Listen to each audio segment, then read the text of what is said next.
Hi guys, if your Eero is blinking blue like this one as it is shown here in this image, it usually means that it is in the setup mode and it is not connected properly.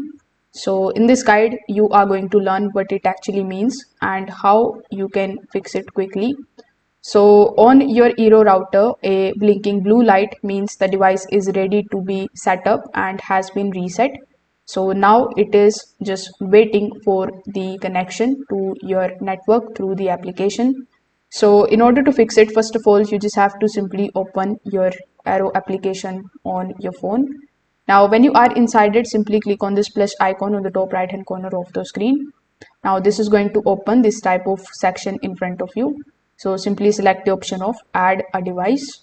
Afterwards, you just have to follow further on-screen instructions in order to basically add your device. And this is going to connect your Eero to your internet and the blinking is going to stop even after doing this particular step. So that's how you can basically do it. Thank you.